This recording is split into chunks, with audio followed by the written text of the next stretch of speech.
oleh Allah ke dunia ini, diutus oleh Allah ke dunia ini itu apa? Innama bu'itsu liutammimal makarimal dan nilai kita manusia sesungguhnya ada pada apa? Akhlak. Ya kan? Bahkan nilai keluarga kita ada pada akhlak kita. Ketika kita baik ditanya orang, ada tupo ya. Ketika kita buruk ditanya orang, tapi nadanya beda, hei tupo ya kan. Buat naik. Jadi nilai kita dan nilai orang tua kita, keluarga kita ada pada akhlak kita baik, orang akan memuji orang tua kita dan keluarga kita. Kita buruk, orang akan mencaci kita dan orang tua kita. Keluarga kita pun ikut mencaci. Kenapa? Buruk kita. Apalagi ketika disebut nama orang tua kita, namanya si Fulan. Oh, nah bilang obat itu memang ayah bilangnya. Paling tidak kalau orang tua memang orang tua buruk, kita baik sehingga orang akan mengatakan bisa baik anaknya pada orang tuanya kayak begitu. Jadi baiklah orang tua kita karena kita. Jadi nilai kita ada pada akhlak cara berinteraksi kita dengan siapapun. Dan ternyata Allah Subhanahu wa taala akan menilai kita dengan akhlak kita juga. Ya. Allah menilai kita dengan akhlak kita. Semakin baik akhlak kita menunjukkan semakin baik akidah kita, iman kita. Kalau semakin buruk akhlak kita menunjukkan semakin buruk iman kita, akidah kita, tauhid kita. Dan Allah menilainya pada akhlak. Ya, Allah menilainya pada akhlak. Cara kita berinteraksi dengan semua orang, dengan orang tua kita, dengan guru kita, dengan teman-teman kita, dengan tetangga kita, dengan siapapun, apakah yang sebaya atau yang lebih kecil atau yang lebih tua. Halo, apa perlu dihadirkan Dilan? Lihat kopiannya dulu dah. Ini kopian Dilan. Walaupun nilainya ada beda jauh. Ayo. Nah, Nabi sudah mengajarkan kepada kita bagaimana berakhlak dan akhlak baik dari usia 8 tahun. Dan usia belasan tahun itu, ketika beliau jadi anak ABG, ketika beliau menjadi remaja, semua orang yang berinteraksi dengan beliau mengatakan Muhammad itu is best. Muhammad itu luar biasa akhlaknya,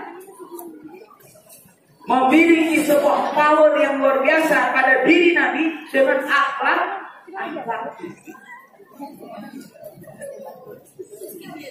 Yang lebih kecil beliau sayangi, yang lebih besar beliau hormati, yang sebaya beliau muliakan. Tidak ada orang yang tidak ingin bertemu dengan Nabi waktu itu, padahal beliau belum jadi Nabi. Semua orang setiap ketemu dengan beliau Sallallahu Alaihi Wasallam senang hatinya, bahagia hatinya. Anak-anak hanya mau ketemu, mana yang mau kemana Muhammad itu, alhamdulillah, enak kali ketemu sama dia. Senyumnya aja ditunggu orang. Kalau tidak kelihatan dicari-cari orang. Maka ketika Nabi kepala kambing, kepala domba dan onta di Arafah itu, orang datang semua sana, datang melihat beliau di enak kali, melihatnya juga enak, melihatnya juga enak. Nah kita hari ini dilihat orang aja gimana gitu loh. Mak bapak kita pusing aja putih rambutnya, tambah keriting rambutnya. Tadinya berambut rambut mak kita dulu gitu ya, pas ada kita keriting. Rambut mak kita hitam, pas ada kita putih. Tambah tua mak bapak kita, cepat tua malah. Ada bahasa sekarang gara-gara anak orang tua menjadi tua sebelum waktunya. Apakah kita termasuk anak yang menguatkan orang tua kita sebelum waktunya? Memutihkan rambut dia sebelum waktunya, mengkritikkan rambut dia padahal enggak. Kecuali yang bertitik. Nabi itu dicari-cari orang untuk dilihat aja. Saya perlu ngomong, senyum aja udah bahagianya semua orang. Kita hari ini senyumnya aja beli orang lihatnya. Jadi keadaan kita sangat ditentukan oleh akhlak kita. Bahkan di rumah kita, orang tua kita akan senang dengan kita kalau kita menjadi orang yang anak yang baik dan akhlak kita baik. Orang tua yang buat orang tua merepek aja dari bangun tidur sampai tidur lagi, kenapa? Kita banyak aman orang tua ketika kita pergi sekolah. Pulang sekolah sampai tidur udah tidur aman lagi, bangun tidur lagi rotok giginya. Coba kita bangun tidur sama bapak kita adem lihatnya, ya pulang sekolah adem lagi lihatnya, ya. Jadi ketika kita ada di rumah orang tua kita adem, ketika di sekolah juga demikian. Bapak guru, ibu guru itu juga manusia, punya keluarga juga, punya hati, punya jiwa, punya rasa. Kalau kita berinteraksi tidak baik, sementara mereka sudah berkorban, meninggalkan anaknya, meninggalkan suami atau istrinya, meninggalkan semua keluarganya, datang ke sekolah mendidik kita, sampai sekolah kita gimana? Ketika baik, adem hati mereka. Ketika buruk, susah hati mereka. Doa guru sama dengan doa orang tua, cepat dikabulkan tanpa hijab. Ya. Apa kata Rasulullah? Orang tua, mak, bapak. Yang ketiga, orang yang mengajarkan kalian akan ilmunya. Ilmu apapun, kecuali sihir.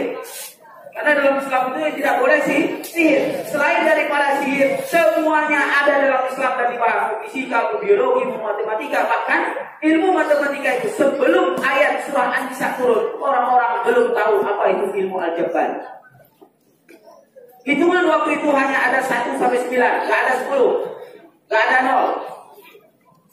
Tapi ketika bahkan seper itu gak pernah tahu orang waktu itu. Orang Romawi, orang Persia gak tahu apa seper 2, seper 8, seper itu gak tahu mereka. Nah ketika surah An-Nisa turun tentang ilmu faraid, maka di sanalah cikal bakal ilmu matematika aljabar. Jadi jangan dikira matematika itu apa? Matematika itu, ilmu matematika itu ilmu Al-Quran. Jelas itu. Ahli matematika yang pertama di dunia ini, yang merancang sistem pelajaran matematika itu siapa? Orang ulama. Bukan ilmuwan dari Eropa. Mereka fotokopi master aja dari kita. Ilmu fisika dibahas oleh Al-Quran, ilmu biologi, apalagi. Jadi yang tidak boleh dalam Islam itu cuma ilmu sihir. Jadi ilmu apapun yang diberikan oleh seorang guru, itu adalah guru. Yang di dalam Islam disebut sebagai seorang alim, mu'allim, yang mengajarkan, murabbi, yang mendidik. Dan kita adalah muta'allim. Kita orang yang belajar, kita mutarabbi, orang yang dididik. Maka baik-baiklah dan jagalah perasaan mereka sebagaimana kita menjaga perasaan orang tua kita. Doa mereka tanpa hijab diterima oleh Allah Subhanahu wa taala. Langsung tanpa ada sambungan, enggak ada jarak jauh, yang ada jarak dekat. Karena Allah itu dekat dengan kita, bahkan lebih dekat dari apa? Lebih dekat dari urat bin hablil warid, kata Allah dalam surah Al-Qaf. Kami sangat dekat dengan manusia, bahkan lebih dekat daripada urat lehernya, urat nadinya, lebih dekat lagi. Dan kita harus bisa merasakan betapa Allah sangat dekat dengan kita, untuk mencatat semua apa yang kita katakan, apa yang kita lakukan, yang menjadi perilaku kita. Dan kita harus menyadari itu dengan sangat baik. Sehingga setiap perintah Allah pasti kita lakukan, setiap larangan Allah pasti kita tinggalkan. Ketika kita menyadari Allah sangat dekat dengan kita. Ketika kita tidak mau sholat, tidak mau menjalankan perintah Allah, tidak mau meninggalkan larangan Allah, menunjukkan kita belum merasa dekat dengan Allah, padahal Allah sangat dekat dengan kita. Jadi Ya. Allah sangat dekat dengan kita. Tapi kita nggak merasakan dekatnya Allah. Sehingga kita hidup kita suka-suka kita, ngomong kita suka-suka kita. Dan di antara kita tentunya di sini kan ada yang sudah balik kan?